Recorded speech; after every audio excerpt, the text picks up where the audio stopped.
Good afternoon. Last class में हम लोग नेचुरल एंड बायोगैस इंजीनियरिंग में नेचुरल गैस के बारे में पढ़ रहे थे।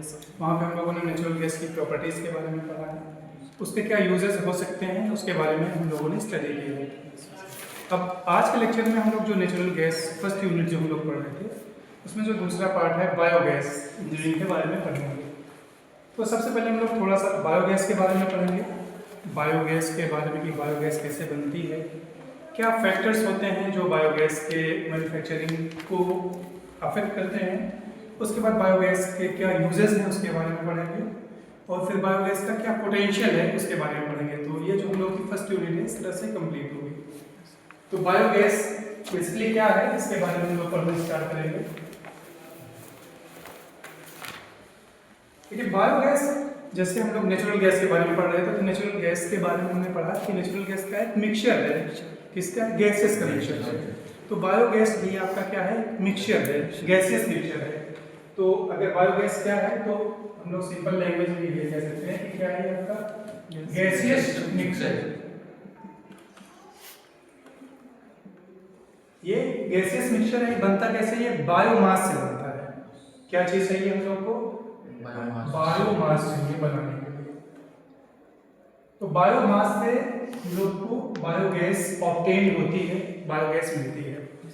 लेकिन सीधे नहीं बन जाती कि हमारे पास बायोमास है उससे हम लोग बायोगैस बना लें। उसके लिए कई फैक्टर्स जो हैं या कई कंडीशंस रिक्वायरमेंट होती हैं। तो एक कंडीशन ये है कि इसको हम लोग डाइजेस्ट करते हैं, जो डाइजेशन रिक्वायर्ड है। डिग्रेडेशन भी प्रोड्यूस कर सकते हैं, डिग्रेडेशन या डाइजेशन प्रोड्यूस करते हैं, ये हम लोग इसको डाइजेस्ट कर दें। तो बायोमास को हम लोग जब डाइजेस्ट करते हैं या डिग्रेड करते हैं तो हम लोग को बायोगैस मिलती है। लेकिन बायोगैस इसके सिर्फ अगर हमारे पास बायोमास है उसको डाइजेशन करेंगे तो उसके लिए भी कुछ रिक्वायरमेंट होगी। रिक्वायरमेंट क्या होगी कि हम लोग को बैक्टीरिया चाहिए होगा या कहीं माइक्रो ऑर्गेनिज्म चाहिए होगा, कुछ ऐसा चीज चाहिए होगा जिसके अंदर लाइफ है। क्योंकि जो नाम आता है ना यहाँ पे बायोगैस, जैसे हम लोग बायोगैस को कह रहे हैं कि ये गैसियस मिक्सचर है, तो गैस से तो हम लोग को समझ में आ रहा है कि इसमें क्या होंगी, गैसेस हैं। बायो का मतलब होता है लाइफ, जो हम लोग जैसे बायोलॉजी पढ़ते हैं तो वहाँ पे उन सब चीज़ों के बारे में स्टडी करते हैं जिनके अंदर लाइफ है। तो यहाँ पे बायो जो वर्ड आ रहा है वो जो माइक्रो ऑर्गेनिज्म हम लोग यूज करते हैं उसी के हेल्प से जो है ये डाइजेशन होता है। तो हम लोग को क्या चाहिए होगा, माइक्रो ऑर्गेनिज्म, माइक्रो ऑर्गेनिज्म की रिक्वायरमेंट होगी। और हम लोग को क्या चाहिए होगा, कंडीशंस में एक कंडीशन और है कि ये एयर के ऑप्शंस में रिएक्शन होती है तो इसको हम लोग क्या कहते हैं, एनएरोबिक कंडीशन चाहिए, एनएरोबिक। तो कंडीशंस के बारे में हम लोग पढ़ते हैं कोई भी प्रोसेस जब कर रहे होते हैं कि वो या तो रिएक्शन एरोबिक कंडीशन में हो रही है कि एयर के प्रेजेंस में हो रही है, या वो रिएक्शन क्या है, एयर के ऑब्सेंस में हो रही है, एनारोबिक कंडीशन। तो यहाँ पे जो कंडीशन रिक्वायरमेंट है वो कैसी है, एनएरोबिक कंडीशन में है। तो बेसिकली अब आप समझें कि बायोगैस क्या है। तो बायोगैस क्या है, गैसियस मिक्सचर है जो हमें कहाँ से ऑब्टेन होती है, बायोमास से। अभी हम लोग बात करेंगे इसके बेसिकली अगर देखें तो तीन कंपोनेंट बन रहे हैं। एक कंपोनेंट है हम लोग का biomass as a feedstock. आप समझ लीजिए कि हम लोग को फीड क्या चाहिए होगा या रॉ मटेरियल क्या चाहिए होगा बायोगैस बनाने के लिए। दूसरी कंडीशन, दूसरी जो फैक्टर है या दूसरा सेक्शन आ रहा है वो कंडीशंस का आ रहा है कि कंडीशंस किस तरह की हैं हम लोग को और क्या चीज़ों की ज़रूरत पड़ेगी। और तीसरा सेक्शन अगर हम लोग बात करें तो हमारा जो प्रोडक्ट है वो मिल रहा है बायोगैस। तो अगर हम लोग बायोगैस की बात करें तो क्योंकि यहाँ पे लिखे हैं क्या चीज़ है, ये मिक्सचर है। जैसे हम लोग नेचुरल गैस में बात कर रहे थे कि मिक्सचर है, गैसियस मिक्सचर है, तो कई गैसेस का मिक्सचर था। उसके अंदर जैसे हम लोगों ने देखा कि मीथेन है, इथेन है, प्रोपेन है, ब्यूटेन है, पेंटेन। हम लोग 5 गैसेस मेनली बात करते हैं कि वो अवेलेबल है। तो इसी तरह से ये भी क्योंकि ये मिक्सचर है तो इसके अंदर भी कुछ गैसेस होंगे। तो सवाल ये हो सकता है आपका कि सर इसको हम लोग नेचुरल गैस के साथ क्यों पढ़ रहे हैं या इसको सिलेबस में नेचुरल गैस के साथ क्यों रखा गया है? तो कुछ ना कुछ इसकी ऐसी प्रॉपर्टीज़ होंगी जो आपका नेचुरल गैस से मिलती होंगी, इसीलिए हम लोग दोनों चीज़ों को, दोनों गैसेस के मिक्सचर को एक ही सब्जेक्ट के अंदर पढ़ रहे हैं। तो कंपोजिशन की बात करें या ये गैसेस मिक्सचर की बात करें तो इसमें भी मेनली जैसे नेचुरल गैस में सबसे ज़्यादा क्या होती थी, मेजर कंपोनेंट क्या था नेचुरल गैस का? जब हम लोगों ने पढ़ा था नेचुरल गैस, यहाँ पे कंपोजिशन लिखी थी, तो सबसे ज़्यादा कौन सा कंपोनेंट अवेलेबल था? मीथेन। हम लोग बात कर रहे थे कि मोर देन 85% क्या है उसमें? मीथेन। तो यहाँ पे भी जो नेचुरल गैस, ये बायोगैस है, इसका जो मेजर कंपोनेंट होता है वो क्या होता है आपका? मीथेन होता है। तो मिक्सचर है, तो मिक्सचर की हम लोग बात कर रहे हैं क्या क्या होती है इसमें? मीथेन होती है। मीथेन हम लोग CH4 से लिखते हैं। Yes sir. केमिकल फार्मूला अगर बात करें तो CH4 है, मीथेन है, सबसे ज्यादा मीथेन होता है। नेचुरल गैस में मीथेन के बाद सबसे दूसरा कंपोनेंट क्या था? इथेन की बात करें, इथेन था, लेकिन यहाँ पे इथेन नहीं होता है। यहाँ पे मीथेन जो है मेजर कंपोनेंट होता है आपका। इसका अगर कंपोजिशन की बात करें तो कि कितना परसेंट होगा, अगर हम एक गैसेस मिक्सचर लेते हैं तो उसमें कितना है, तो यहाँ पे कंपोजिशन की बात कर रहे हैं तो 50 to 70% आपका इसमें मीथेन होती है बायोगैस में। दूसरी चीज की अगर हम लोग बात करें तो यहाँ पे हाइड्रोकार्बन्स नहीं होते, मेनली आपका मीथेन होती है, उसके बाद कार्बन डाइऑक्साइड होती है।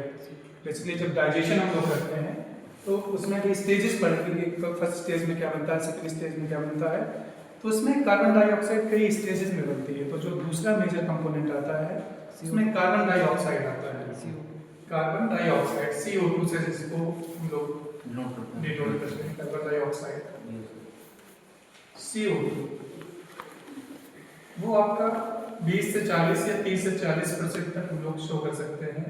यूजुअली जो एनालिसिस किया गया बायोगैस का उसमें पाया गया कि 30 से 40% आपका क्या होती है, कार्बन डाइऑक्साइड होती है।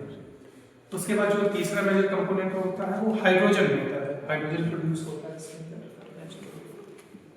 हाइड्रोजन तीसरा मेजर कंपोनेंट है। हाइड्रोजन H2 से हम लोग जिसको गैस है H2 से रिप्रेजेंट करेंगे, 5 to 10% तक अवेलेबल हो सकती है बायोगैस में। उसके बाद क्योंकि हम लोग अक्सर जो सोर्स की बात करेंगे बायोमास की, इसके बाद बायोमास की हम लोग बात करेंगे, उसमें नाइट्रोजन प्रेजेंट होते हैं। तो जो यहाँ पे हम लोग को ऑब्टेन होती है, अमोनिया बनती है प्रोसेस के दौरान, उसके बाद ही नाइट्रोजन बनती है। तो नाइट्रोजन अवेलेबल होती है 2% से 3% तक हो सकती है।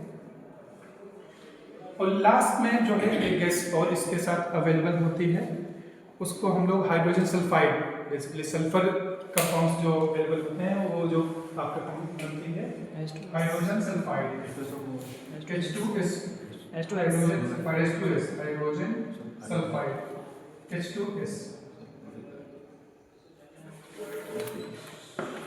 वो बहुत कम होती है, लेस देन 1% होती है, 0.2% के आसपास होती है।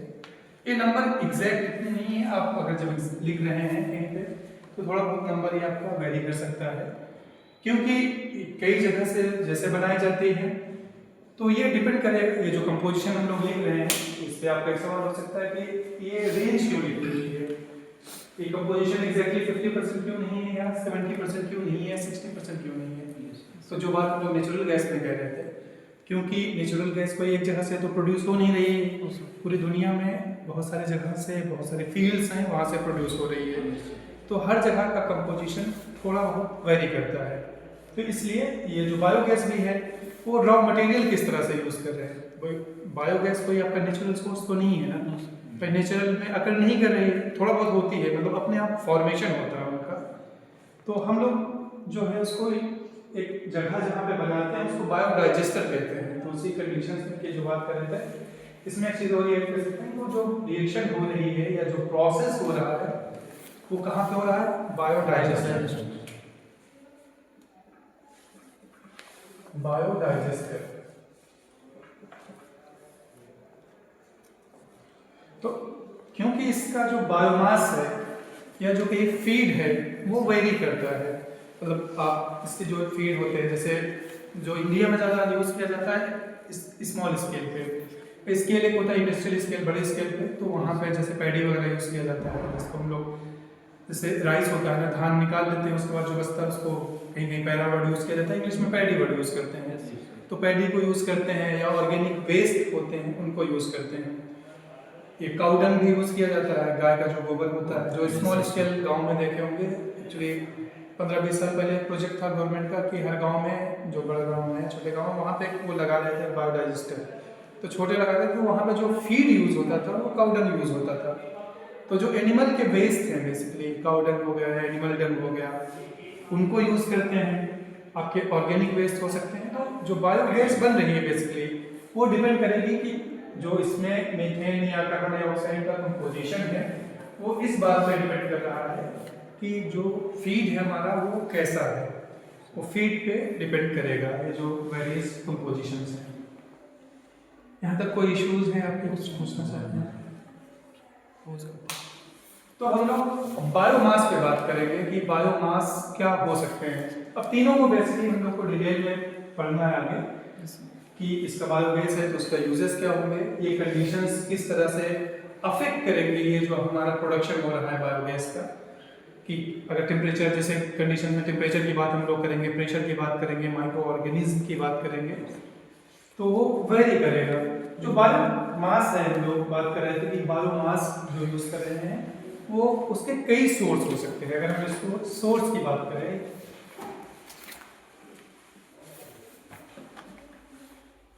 तो सोर्स में बात कर रहे थे कि हम लोग एक जो मेजर सोर्स हो सकता है वो क्या हो सकता है कि एनिमल के जो प्रोड्यूस है, या एनिमल के डंग, एनिमल डंग। तो जो सबसे स्मॉल स्केल में जो यूज होता है सबसे ज्यादा किसका, काउ डंग है, काउ डंग है, बुफेलो डंग। तो एनिमल डंग एक सोर्स हो रहा है। अब जैसे एक पोल्ट्री, जानते हैं पोल्ट्री ड्रॉपिंग, पोल्ट्री मतलब एक बिजनेस की तरफ जहाँ पे ये जो मुर्गी पालन होता है, उसको पोल्ट्री बोलते हैं। तो वहाँ पे भी क्योंकि एक जगह बहुत ज़्यादा उनकी जो ड्रॉपिंग होती है, जो उनकी गंदगी होती है, तो वो भी एज ए फीड यूज किया जा सकता है। तो पोल्ट्री ड्रॉपिंग वर्ड यूज करते हैं उसके लिए। एनिमल के डंग हो गए, पोल्ट्री ड्रॉपिंग। उसके बाद जो एग्रीकल्चर के प्रोड्यूस हैं, एग्रीकल्चरल वेस्ट, ये एग्रीकल्चर के जो वेस्ट हैं, एग्रीकल्चर के वेस्ट की जैसे बात करते हैं, पैडी एक आपका वेस्ट है, तो पैडी को हम लोग यूज कर सकते हैं।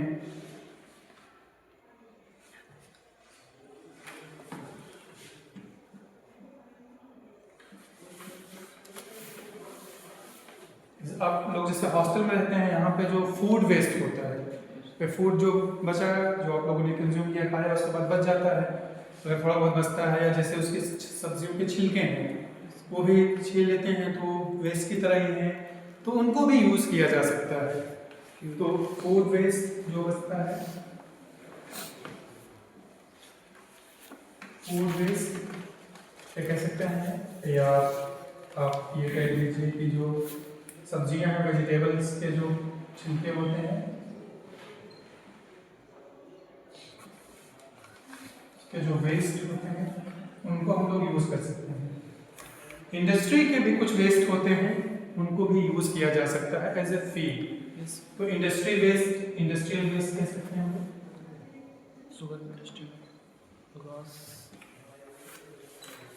शुगर इंडस्ट्री जैसे आप बता रहे हैं, शुगर इंडस्ट्री से जो बगास होती है, तो उसको भी हम लोग यूज कर सकते हैं। बगास बेसिकली जो शुगर केन होती है, उससे जो हम लोग जूस एक्सट्रैक्ट कर लेते हैं, उसके बाद जो उसका वो बचता है, जिससे रस निकल जाता है, उसको हम लोग बगास बोलते हैं। तो कई जगह वो उसको जलाते हैं, जैसे अपने आसपास जो लोकल इंडस्ट्रीज हैं या छोटे हैं, तो जो बगास बचता है उसको सुखा के, उसको क्योंकि कार्बन का सोर्स है वो, तो उसको बर्न कर लेते हैं। तो पेपर इंडस्ट्री में भी सब हुआ करता है। हाँ, पेपर इंडस्ट्री से भी जो वेस्ट निकलता है उसको भी यूज करते हैं। और शुगर में एक जो वर्ड है, बेसिकली उसको हम लोग बोलते हैं मड प्रेस, शुगर इंडस्ट्री से मड प्रेस।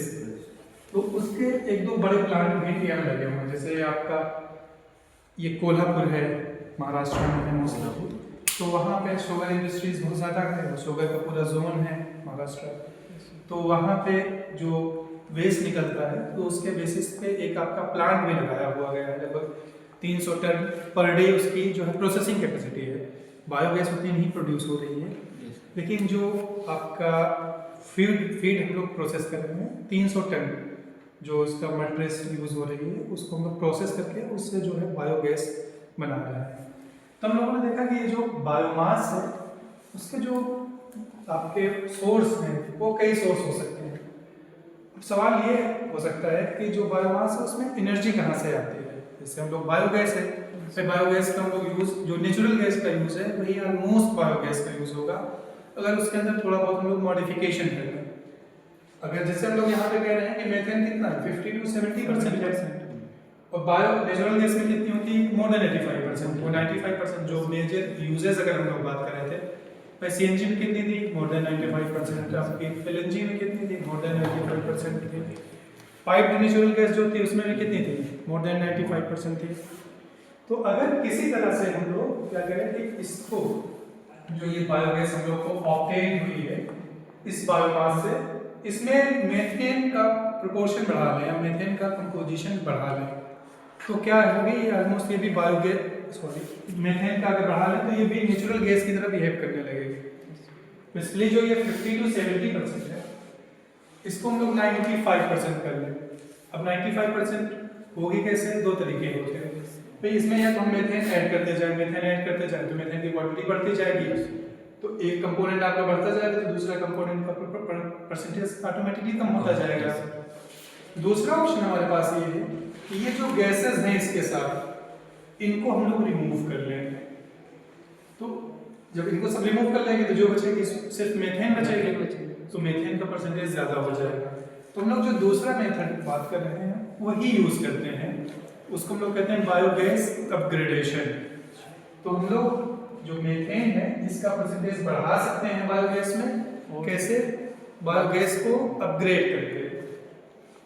तो बायोगैस अपग्रेडेशन उसको बोलते हैं, अपग्रेडेशन। बायोगैस को हम लोग अपग्रेड करके उसमें जो मीथेन की क्वांटिटी है उसको बढ़ाया जा सकता है। तो जो ऑब्टेन होती है मीथेन बेसिकली उसमें मोर देन 95% या 98-99% मीथेन होगी, तो मेनली मीथेन होती है, तो उसको हम लोग कहते हैं बायोमीथेन। तो बायोगैस के अपग्रेडेशन से जो हम लोग को मीथेन ऑब्टेन हो रही है या जो बायोगैस यूज हो ऑब्टेन हो उसको हम लोग बायोमीथेन बोलते हैं, बायोमीथेन। मीथेन ही है वो जो मीथेन के यूजेस होंगे वही इसके भी यूजेस होंगे। मीथेन मतलब हम लोग जो बात कर रहे हैं नेचुरल गैस जो ऑब्टेन हो रही है वही यूजेस इसके भी होंगे, लेकिन क्योंकि इसका सोर्स अलग है, रूट अलग है, इसलिए इसको हम लोग बायोमीथेन कह रहे हैं, क्योंकि ये बायोलॉजिकल प्रोसेस के थ्रू आ रही है, बायोकेमिकल प्रोसेस के थ्रू आ रही है। इसमें क्योंकि माइक्रो ऑर्गेनिज्म यूज कर रहे हैं, जैसे केमिकल प्रोसेस को हम लोग करते हैं तो उसमें फीड लेते हैं और एक रिएक्टर में रिएक्शन करा रहे हैं, तो वहाँ पे कहीं कुछ प्रोसेस है जिसमें कैटलिस्ट यूज करते हैं, कुछ प्रोसेस है जिसमें कैटलिस्ट यूज नहीं करते हैं, ऑटोमेटिक हो जाता है वो प्रोसेस, मतलब एक टेम्परेचर और प्रेशर ऑफ कर देते हैं हम लोग। तो यहाँ पे जो कैटलिस्ट का वर्क होता है वहाँ पे ऑलमोस्ट वही वर्क यहाँ पे जो माइक्रो ऑर्गेनिज्म है उनका होता है। माइक्रो ऑर्गेनिज्म क्या है, बहुत स्मॉल मॉलिक्यूल्स है, मतलब एक एग्जाम्पल है बैक्टीरिया जैसे इसका, लेकिन उसमें डिफरेंट माइक्रो ऑर्गेनिज्म यूज होते हैं इस प्रोसेस में, उसमें हम लोग बात करेंगे। यहाँ पे तीन चीजें हम लोगों ने देखी कि बायोमास हमें चाहिए होगा बायोगैस बनाने के लिए। बायोमास के सोर्स अलग अलग हो सकते हैं, एनिमल सोर्स हो सकता है, एनिमल के डंग हो सकते हैं, जो है पोल्ट्री ड्रॉपिंग हो सकती है, एग्रीकल्चर हो सकता है जिसको फार्म सोर्स हम लोग कह सकते हैं कि फार्म से मिल रहे हैं वो सोर्स हो सकते हैं, कि शुगर केन हो सकती है एक सोर्स, एक पैडी हो सकती है सोर्स। और तीसरा जो सेक्शन हम कह रहे हैं कि इंडस्ट्रियल वेस्ट जो है, जैसे म्यूनिसिपल वेस्ट है वो वेस्ट कलेक्ट करते हैं, वहाँ पे जो ऑर्गेनिक वेस्ट है, जो आपका प्लास्टिक वगैरह है उसको तो उससे नहीं कन्वर्ट कर सकते, जो ऑर्गेनिक है सब्जियों के जो छिलके हैं उनको भी हम लोग यूज़ कर सकते हैं। और फिर इंडस्ट्रियल वेस्ट है, जो शुगर इंडस्ट्रीज़ हैं या पल्प इंडस्ट्रीज़ हैं, वहाँ से भी हम लोग रॉ मटेरियल यूज़ कर सकते हैं बायोगैस बनाने के लिए। और बायोगैस का ये मेजर कंपोजिशन होता है, अब लोग कंपोजिशन में थोड़ा सा ध्यान रखना है। अब उसके बाद फिर हम लोग थोड़ा सा जो प्रोसेस है बायो एनारोबिक डाइजेशन जिसको बोल रहे हैं, अब हम लोग जो बात कर रहे थे सेकंड स्टेप की, जो वेरियस फैक्टर्स थे, जैसे हम लोग बात कर रहे थे एनारोबिक डाइजेशन की, तो उस पर थोड़ा बात करेंगे। एनारोबिक डाइजेशन जो प्रोसेस बेसिकली हम लोग यूज़ कर रहे हैं बायोगैस बनाने के लिए, उसके बात करेंगे। तो जो डाइजेशन करेंगे हम लोग, एक जो यूजुअली हम लोग जो केमिकल प्रोसेस करते हैं तो उसको जिस कहीं यूटेंसिल में या जिस कंटेनर में रिएक्शन हो रही होती है उसको हम लोग क्या बोलते हैं? रिएक्टर। तो रिएक्टर वहाँ यूज़ करते हैं। यहाँ पे जो वर्ड यूज़ कर रहे हैं वो क्या है? बायोडाइजेस्टर। रिएक्टर भी बायोडाइजेस्टर।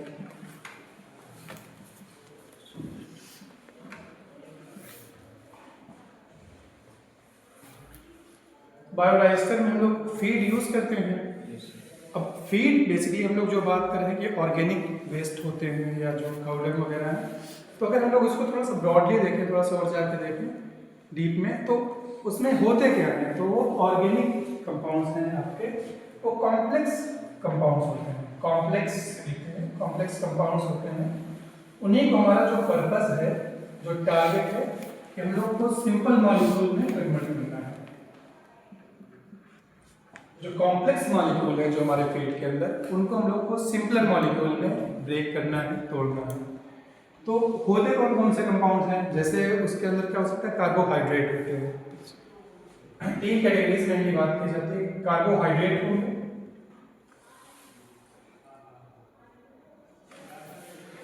उसके अंदर फैट्स होते हैं, और तीसरा जो है प्रोटीन होता है। जो हम लोग बायोमास की बात कर रहे हैं, जो एनारोबिक डाइजेशन में हम लोग ले जा रहे हैं, वहाँ पे डाइजेशन रिएक्शन हो रही है, तो उसमें 3 चीज़ें मेनली होती हैं। आपके अगर रॉ मटेरियल हम लोग एनालिसिस कर रहे हैं तो क्या है? कार्बोहाइड्रेट है, उसमें फैट्स हैं और प्रोटीन।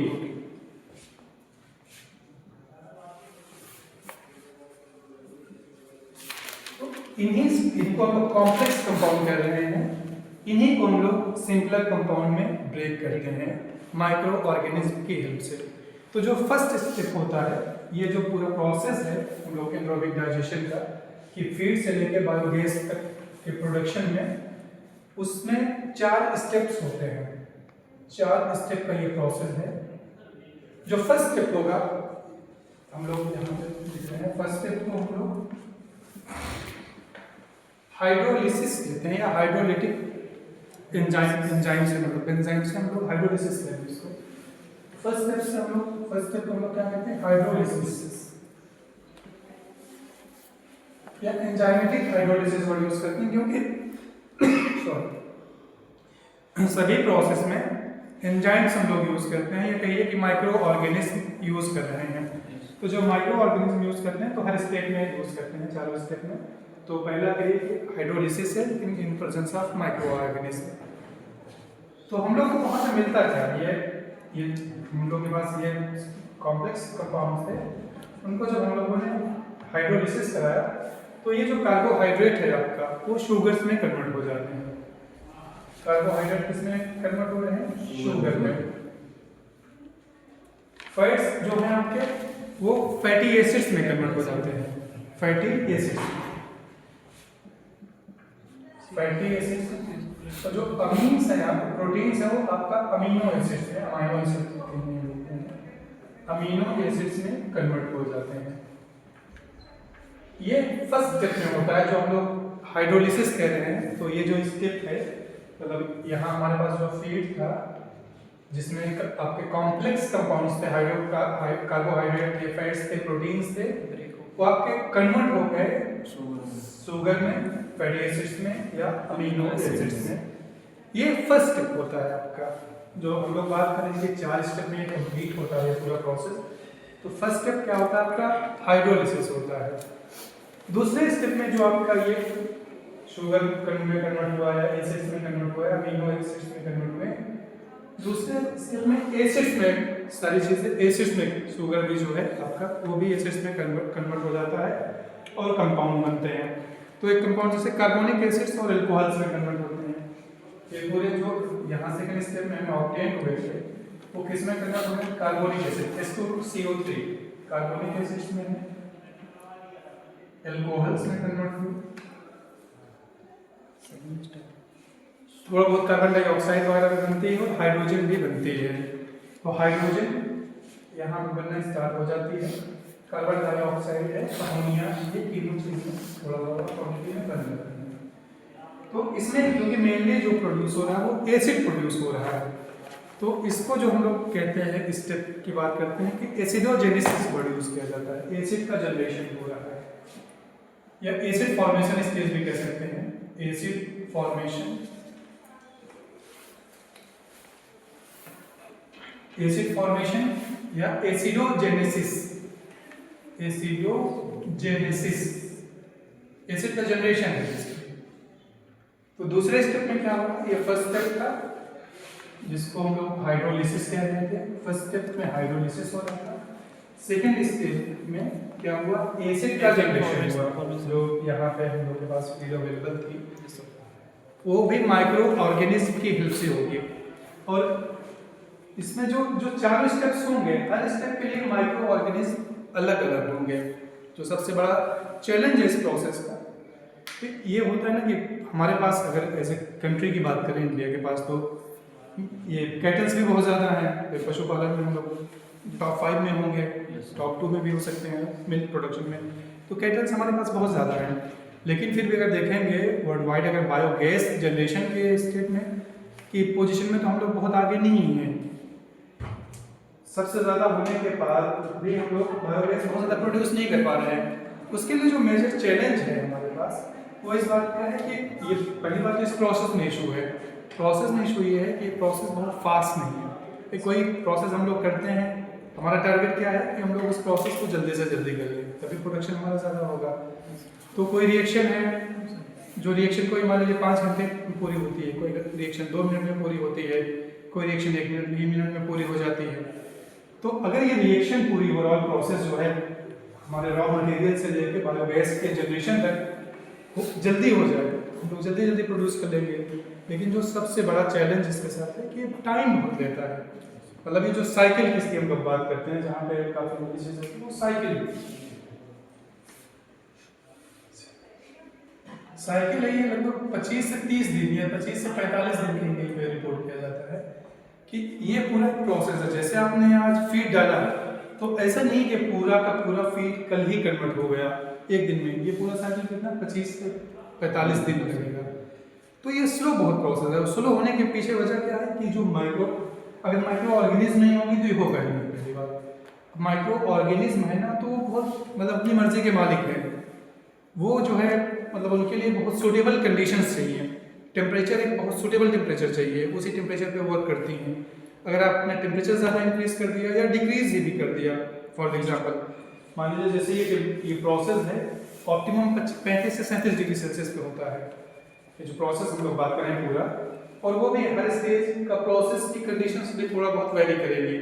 तो अगर टेम्परेचर की जैसे हम लोग बात कर रहे हैं तो इन जनरल ये जो है 35 से 70 के बीच तक वैसे रिएक्शंस होती हैं। लेकिन जो इसकी ऑप्टिमम है मतलब 35 से 70 तक तो रिएक्शंस हो जाएंगे, लेकिन जो ऑप्टिमम है वो 35 से 40 या 33 से 37 डिग्री सेल्सियस। अगर इतना टेम्परेचर हम लोग मेंटेन कर रहे हैं बायोडाइजेस्टर के अंदर, तब तो गैसेस का प्रोडक्शन अच्छा होगा। मतलब माइक्रो ऑर्गेनिज्म अपनी फुल कैपेसिटी पे काम करेंगे। टेम्परेचर आपने ज़्यादा कर दिया, बहुत ज़्यादा कर दिया या बहुत कम कर दिया, तो वो क्या होगा, प्रोडक्शन रेट कम हो जाएगा। और आपने 10 डिग्री सेल्सियस पे उससे कम कर दिया तो एकदम ही प्रोडक्शन आपका क्लोज हो जाता है, बंद हो जाता है। तो बहुत ये इन्वायरमेंट के सेंसिटिव हैं ये जो आपके माइक्रो ऑर्गेनिज्म हैं, तो इसलिए उस तरह की कंडीशंस रखना भी थोड़ा सा मतलब चैलेंजिंग होता है और ऊपर से बहुत स्लो काम करती हैं। तो जो रिसर्च अभी का चल रहा है कि किस तरह से इनका अगर हम लोग इनके जेनेटिक्स को मॉडिफाई कर दें या कहिए कि जो कैटलिस्ट है, मतलब हम लोग इन्हीं को उसकी प्रॉपर्टीज़ देते हैं। जैसे नॉर्मल कैटलिस्ट होते हैं तो उससे क्या होता है कि हम लोग रिएक्शन बहुत फास्ट करा लेते हैं और रेट ऑफ रिएक्शन इंक्रीज कर देता है कैटलिस्ट। ये बेसिक उसकी क्वालिटी या प्रॉपर्टी होती है, बिना पार्टिसिपेट किए ये बिना कंज्यूम नहीं होता रिएक्शन में। वैसे हम लोग चाह रहे हैं जो रिसर्च में कि किस तरह से इसको जेनेटिकली मॉडिफाई करते हैं माइक्रो ऑर्गेनिज्म को कि ये फास्ट काम करने लगे, कैटलिस्ट की स्पीड से काम करने लगे, उसी तरह काम करने लगे।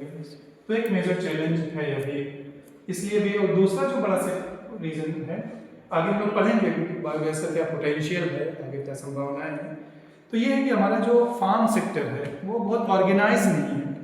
ऑर्गेनाइज का मतलब कि जैसे गांव में है 50 अगर घर हैं या 100 घर हैं, तो मान लीजिए 40 लोगों के पास एनिमल्स हैं, काऊ है या बुफेलो है, तो सब किसी के पास 1 है, किसी के पास 2 है। तो वहाँ से कहिए कि फीड आपको कलेक्ट करना है तो फिर हर एक घर से आपको कलेक्ट करना पड़ेगा, वो मुश्किल काम होगा। अगर यही आपका डेयरी सेक्टर बहुत ऑर्गेनाइज होता है कि एक ही जगह, एक जगह है, मान लीजिए 1 हेक्टेयर में है या आधा हेक्टेयर में है, वहाँ पे 500 एनिमल्स हैं, तो वहाँ से चीज़ें कलेक्ट करना आसान होगा आपको। कलेक्ट करके फिर ट्रांसपोर्ट कर देना, पे पावर प्लांट जहाँ पे वहाँ पे ट्रांसपोर्ट करना ईजी होगा। तो हमारा जो फार्म सेक्टर है वो भी बहुत ऑर्गेनाइज नहीं है, डेयरी सेक्टर जिसको कह लीजिए, तो भी एक बड़ा चैलेंज है, जिसकी वजह से मतलब इतना रिसोर्सेज कहिए होने के बाद या सूटेबल कंडीशंस होने के बावजूद भी हम लोग बायोगैस प्रोडक्शन में बहुत आगे नहीं है। मतलब जैसे अगर डेटा बात की जाए, 4-5 साल पुराना डेटा हमारे 2020-21 का होगा कि वर्ल्ड में देखा गया कि बायोडाइजेस्टर कुल कितने हैं, तो लगभग 52 लाख के आसपास थे।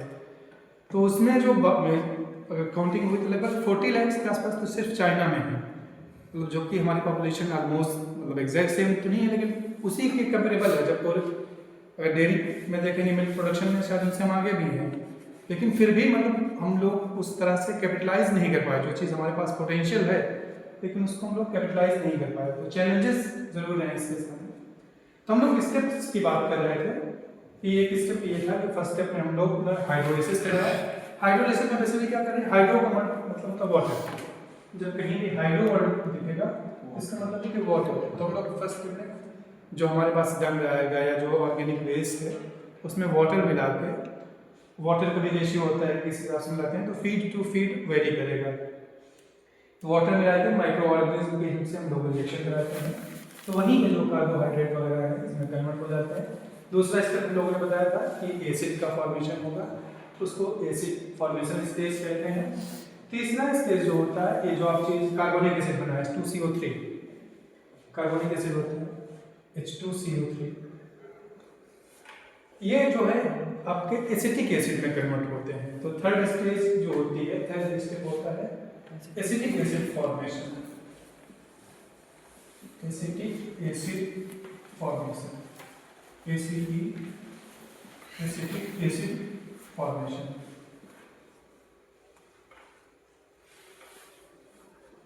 थर्ड स्टेज में क्या होगा, एसिटिक एसिड का फॉर्मेशन होगा आपका।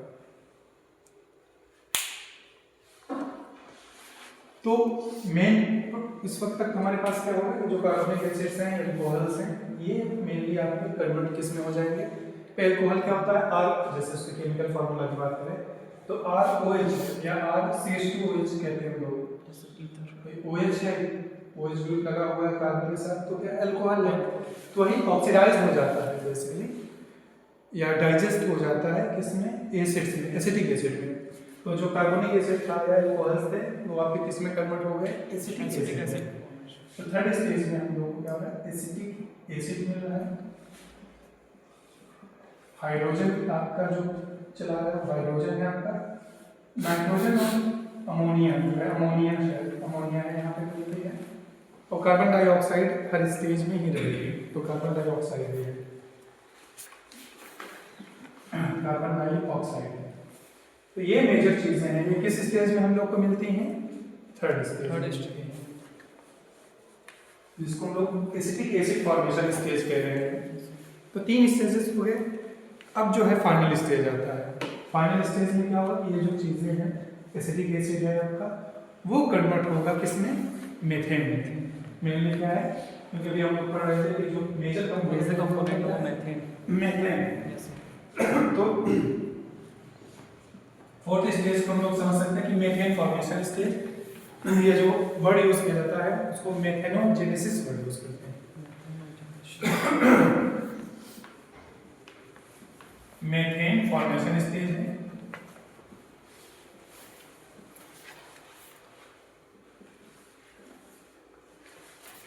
या उसको हम लोग क्या कह सकते हैं, मेथेनोजेनेसिस। जेनेसिस इस स्टेज का भी बैक्टीरिया जो है या कहिए माइक्रो ऑर्गेनिज्म है वो आपका अलग होगा। जो पिछला स्टेज था उससे, जो एसिटिक एसिड फॉर्मेशन स्टेज था उससे आपका ये अलग होता है। तो यहाँ पे मेनली क्या हुआ आपका कि एसिटिक एसिड वगैरह जो थे आपके डाइजेस्ट हो गए या कन्वर्ट हो गए, किसमें, मेथेन में मेनली हो गए। कार्बन डाइऑक्साइड आ रहा है वहाँ से, कार्बन डाइऑक्साइड है, हाइड्रोजन भी अवेलेबल था, नाइट्रोजन हमें यहाँ पे मिल जाता है। तो ये मेजर कंपोनेंट यही हम लोगों ने लिखे भी थे कि 50 to 70% आपका मेथेन होता है, 30 to 40% आपका कार्बन डाइऑक्साइड है, हाइड्रोजन है, नाइट्रोजन है, और बाकी सल्फर के जो कंपाउंड्स हैं, जैसे हाइड्रोजन अवेलेबल था यहाँ पे, सल्फर के कंपाउंड्स हैं तो थोड़ा बहुत हाइड्रोजन सल्फाइड भी बन जाता है।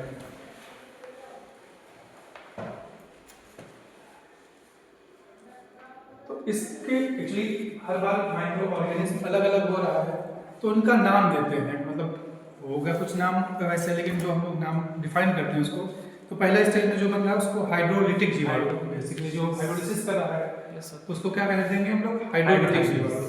दूसरे वाले को एसिटोजीन्स, हाइड्रोलिटिक जीवाणु है एसिडोजेनेसिस।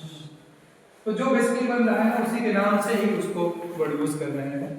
एसिटोजीन्स हो गया, फिर होमो एसिटोजीन्स होते हैं थर्ड स्टेज में, तो चौथे वाले को मेथेनोजीन्स हम लोग बोलते हैं। जेनेसिस से जो हो रहा है कि मेथेनोजीन्स हो गया। तो चारों स्टेज के आपके जो माइक्रो ऑर्गेनिज्म होते हैं वो भी अलग अलग होते हैं। तो हम लोगों ने तीनों पोर्शन कवर कर लिया बेसिकली। पहला कि बायोमास क्या था उसके बारे में अभी डिस्कस किया था हम लोगों ने, बायोमास क्या क्या हो सकता है, बायोगैस क्या था, उसका कंपोजिशन क्या था, इसके बारे में बात की थी। और जो तीसरा था कि जो कंडीशंस हैं या जो एनारोबिक डाइजेशन जिसे कह रहे हैं, तो एनारोबिक डाइजेशन में सबसे इंपॉर्टेंट ये है कि एक तो एयर नहीं रहेगी, नाम ही आ रहा है कि एनएरोबिक डाइजेशन के एयर के अब्सेंस में, तो ये जो रिएक्शन होगी वहाँ पे हम लोग एयर सप्लाई नहीं करेंगे।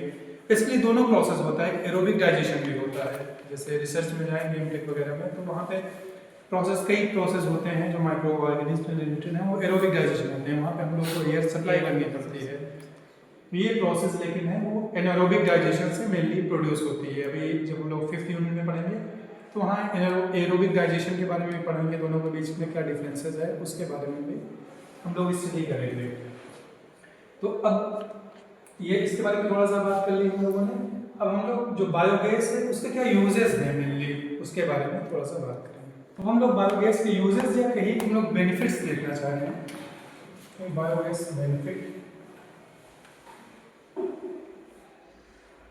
यूजेस के कंपैरिजन में, यूजेस के एनालिसिस करते हुए हम लोग पढ़ेंगे। तो यूजेस हम लोग इसलिए नहीं पढ़ रहे हैं या कह रहे हैं क्योंकि जो यूजेस नेचुरल गैस के होंगे वही बायोगैस के ही होंगे, कोई फर्क नहीं है दोनों में। अगर हम लोग अपग्रेड कर दे रहे हैं तो बायोमीथेन जो बना ले रहे हैं वो जो यूजेस हैं, नेचुरल गैस का हम लोग ने पढ़ा ना कि कहाँ पे यूज होती है, जो मेजर यूजेस थे सबसे ज़्यादा कहाँ यूज होती थी, पावर जनरेशन में, इसको भी पावर जनरेशन में यूज़ कर सकते हैं। दूसरा हम लोगों ने जो दूसरा मेजर यूज पढ़ा था कहाँ पे, जो 28% के आसपास था, स्टीम, जैसे उसमें पावर जनरेशन एक हो गया था। दूसरा हम लोगों ने बात की थी इंडस्ट्रीज में यूज करते हैं। तीसरा फर्टिलाइजर इंडस्ट्री में जो मेजर यूज था, सिंथेसिस गैस बनाने के लिए यूज कर रहे थे हम लोग। तो जो यूजेस आपके नेचुरल गैस के हैं वही बायोगैस के हैं। तो उसमें अब जो थोड़ा सा अगर अलग पढ़ना है तो क्या पोटेंशियल ये कहिए कि क्या बेनिफिट हम लोग को, क्या इसका बेनिफिट है हम लोग को बायोगैस का, उसके बारे में पढ़ेंगे। तो ये बताइए कि जो नेचुरल गैस है वो रिन्यूएबल सोर्स है कि नॉन रिन्यूएबल सोर्स है, नवीनीकरण कर सकते हैं कि नहीं नेचुरल गैस का। सोर्स हम लोग पढ़ते हैं ना जो एनर्जी के सोर्सेज हैं, एक पढ़ते हैं रिन्यूएबल सोर्स, एक non renewable source. Non renewable तो उनको कहते हैं कि जिसको फिर से नवीनीकृत हम लोग नहीं कर सकते हैं या नहीं हो रही है। तो नेचुरल गैस है तो उसको नॉन रिन्यूएबल सोर्स है, जो ऑयल और गैस है वो नॉन रिन्यूएबल है, क्योंकि वो रिन्यू नहीं हो रहा है, जो एटलीस्ट जो हमें नॉलेज है, जो हम लोग जानते हैं, क्योंकि वो खुद ही प्रोसेस कहते हैं हम लोग कि लाखों सालों में कंप्लीट हुआ था, तो इसलिए मतलब रिन्यू नहीं हो रहा है, उसको हम लोग कहते हैं। जबकि बायोगैस का सोर्स क्या है? बायोगैस हम लोग जो फीड देख रहे हैं बायोमास है, बायोमास इजिली अवेलेबल है, रिन्यूएबल है। तो ये एडवांटेज ये है कि जो बायोगैस है आपका वो कैसा सोर्स है? रिन्यूएबल सोर्स ऑफ एनर्जी है। तो पहली बात जो हम लोग कर रहे हैं कैसा है? रिन्यूएबल सोर्स ऑफ एनर्जी है।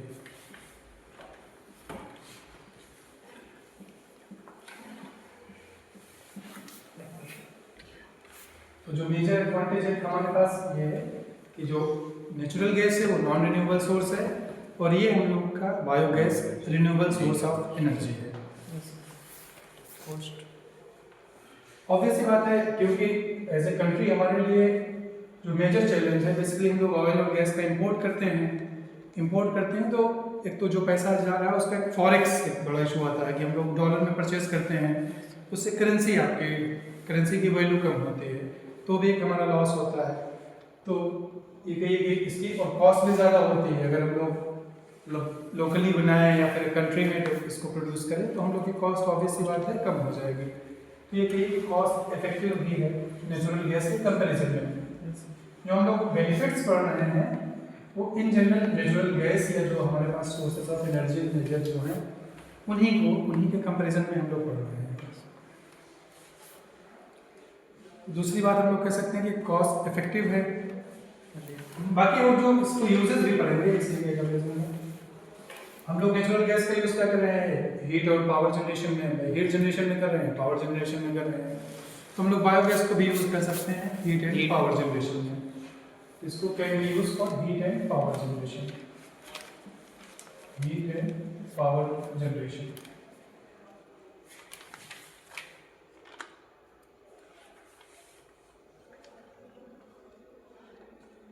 अच्छा ये बताइए कि जैसे हम लोग नेचुरल गैस या एलपीजी यूज कर रहे हैं अपने घरों में, बर्नर होता है, देखा होगा गैस चूल्हा जिसको बोलते हैं, उसमें बर्नर लगा होता है, तो हम लोग इसको भी यूज कर सकते हैं कि नहीं? बायोगैस को यूज कर सकते हैं, लेकिन थोड़ा सा बायोगैस हम लोग उस बात की कर रहे हैं जब हम लोग मॉडिफाई नहीं किया है इसको या अपग्रेड नहीं किया है, मतलब ऐसा जैसे प्रोड्यूस हो रही है बायोडाइजेस्टर में, तो मतलब वहाँ कार्बन डाइऑक्साइड भी है, ये कहने का मतलब है। तो यूज तो कर सकते हैं, लेकिन वहाँ पे थोड़ा सा मॉडिफिकेशन करना पड़ेगा बर्नर पे, क्योंकि जो कंबशन होता है बेसिकली कंबशन के लिए हमें क्या चाहिए होता है? फ्यूल चाहिए, और आपका ऑक्सीजन चाहिए, और फ्लेम का सोर्स, ये तीनों चीजें चाहिए। अब लेकिन जो फ्लेमेबिलिटी होती है, कंबशन होता है, वो ऑक्सीजन पे डिपेंड करता है, मतलब ये रेशियो पे डिपेंड करता है।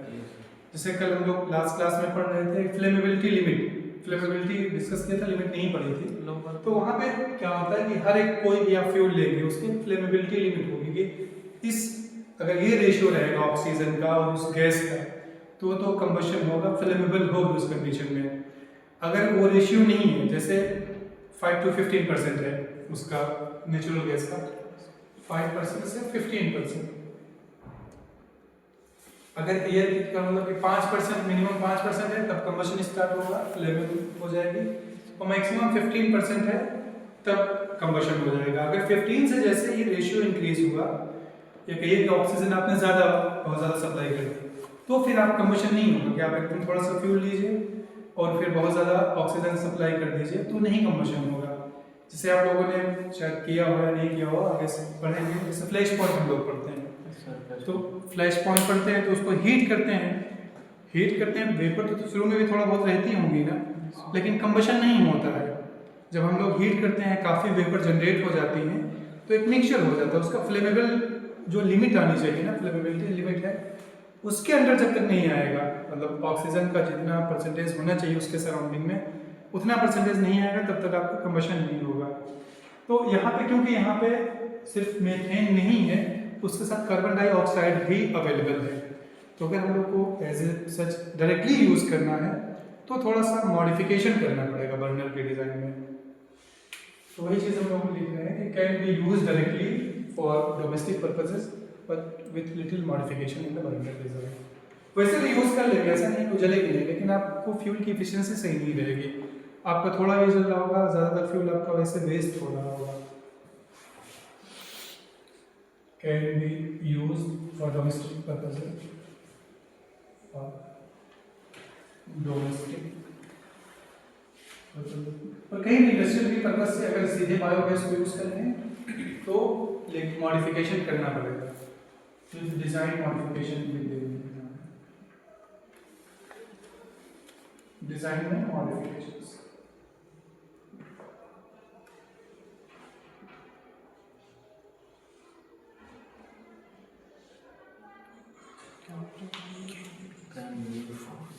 बाकी और जो यूजेस हैं बाकी सब इसके जो नेचुरल गैस के हैं वो यूजेस इसके भी रहेंगे।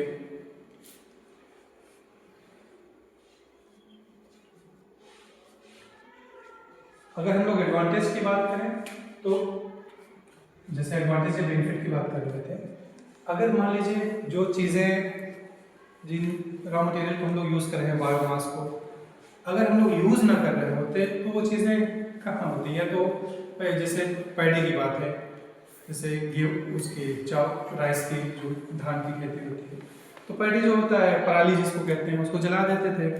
जलाएंगे तो आपको क्या करेगा, एयर पोल्यूशन करता है।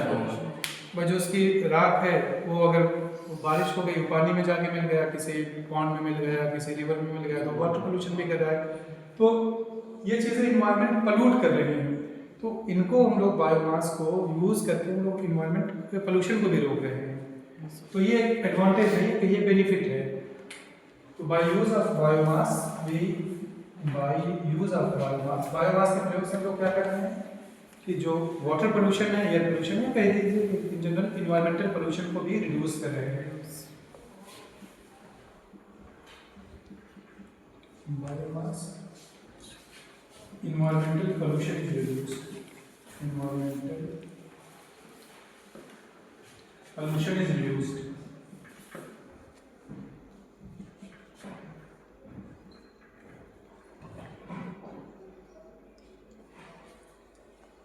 जब हम लोग बायोमास बना रहे हो, बायोगैस बना रहे होते हैं, तो हमने क्या यूज किया, बायोमास यूज किया था, और यहाँ से हम लोगों ने एनारोबिक डाइजेशन किया इसका, और हम लोग को क्या मिला, बायोगैस मिला।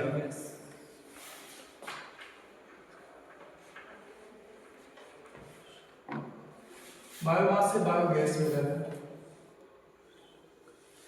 अब बायोगैस मिलता है, अब जो डाइजेस्ट हो जाता है, मतलब हमें गैसेस मिलती हैं, कुल मिला गैस मिल जाए। हमने फीड डाला, सॉलिड रहता है हमारा फीड अक्सर, उसमें वाटर मिलाया, डाइजेशन कराया, हम लोग को क्या मिला, गैसेस मिली। उसके बाद जो बच जाता है उसको बेसिकली स्लरी कहते हैं लोग, slurry. Slurry as a fertiliser या ऑर्गेनिक फर्टिलाइजर की तरह हम लोग यूज कर सकते हैं। किस तरह से, ऑर्गेनिक फर्टिलाइजर, खाद की तरह।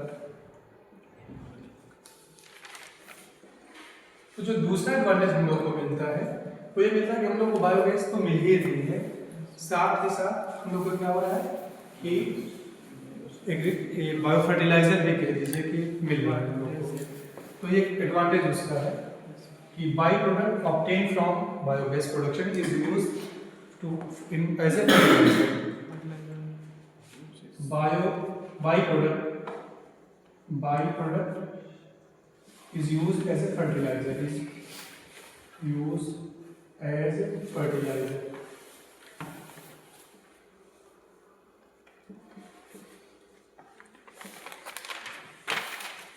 तो ये कुछ एडवांटेज हैं, इसमें 2-3 एडवांटेज हैं, लेकिन वही यूजेस हैं जो नेचुरल गैस के यूजेस लिखे हैं। बाकी जो यूजेस की बात आएंगे तो यूजेस जो आपके नेचुरल गैस के हैं वो बायोगैस के तो होंगे ही होंगे। अब कुछ प्लांट भी लगे हैं, ऐसा नहीं है कि सिर्फ थ्योरी लेवल की बात है, बहुत सारे प्लांट्स भी लगे हैं। देखिए स्मॉल स्केल के जो प्लांट्स लगे थे, मतलब जो गांव में लगे थे, वो तो बहुत स्मॉल स्केल के थे। जो बड़े बड़े प्लांट्स हैं, जैसे एक तो प्लांट का मैं आपको नाम बता रहा हूँ, इंदौर में लगा हुआ है, इंदौर में है, गोवर्धन प्लांट नाम है, बायो CNG प्लांट है आपका। प्लांट के कुछ नाम बता दे रहे हैं।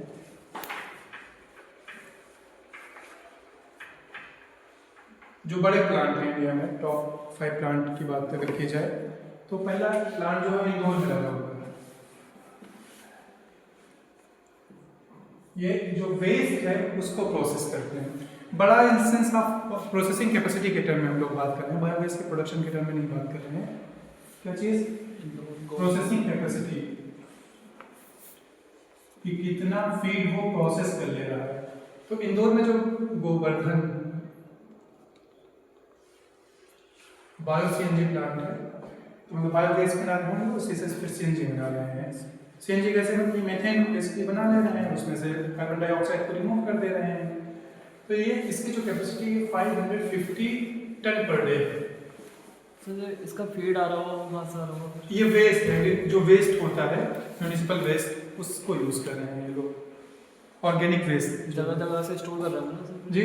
ये इंदौर गोवर्धन प्लांट जो है वहाँ पे, तो वहाँ का जो फीड है वो मतलब एक जगह से आसपास से कलेक्ट कर रहे हैं। ये ऑर्गेनिक वेस्ट जो इसका फीड है वो ऑर्गेनिक वेस्ट है। तो organic waste basically municipalities collect करते हैं, जैसे हम लोग के घरों से कलेक्ट कर रही हैं, लाते हैं, वो कहते हैं ना कि सूखा कचरा, गीला कचरा। तो ऑर्गेनिक वेस्ट है, उसको यूज कर रहे हैं। वैसे इंदौर का हम लोगों ने मतलब जो स्वच्छता की रैंकिंग आती है वो फर्स्ट रहती भी है कई साल, सबसे क्लीनेस्ट सिटी माना जाता है। तो उसमें एक इनिशिएटिव ये भी शायद उसका इम्पैक्ट हो, क्योंकि जो वेस्ट है वो कलेक्ट करके वहाँ पे प्रोड्यूस किया जा रहा है। दूसरा है जो वर बायो सीबीजी प्लांट है, वो वर बायो सीबीजी प्लांट, ये आपका पंजाब में है। पंजाब में जानते हैं हम लोग कि राइस का कल्टीवेशन बहुत ज़्यादा होता है, तो वहाँ जो पैडी है उसके बेसिस पे ये प्लांट बना हुआ है। जो इसका फीड है क्या है, पैडी का स्ट्रॉ बोलते हैं उसको। लगभग 330 टन का है, 300 टन पर डे इसकी जो प्रोसेसिंग कैपेसिटी है, 300 टन पर डे। जो फीड बेसिकली है हम लोग कितना प्रोसेस कर पा रहे हैं, 300 टन डेली प्रोसेस कर पा रहे हैं। जो इसका प्रोडक्शन है बायोगैस का शायद 15 टन पर डे, मतलब 500 टन हम लोग फीड प्रोसेस कर रहे हैं, उससे 15 टन प्रोसेस हो रहा है। इससे कुछ ज़्यादा तो शायद 18 टन के आसपास, नंबर थोड़ा बहुत वेरी कर सकते हैं, एग्जैक्ट मुझे याद नहीं है, टन पर डे। और जो यहाँ हम लोग फीड यूज़ कर रहे हैं वो क्या यूज़ कर रहे हैं, पैडी यूज़ कर रहे हैं, पैडी स्ट्रॉ।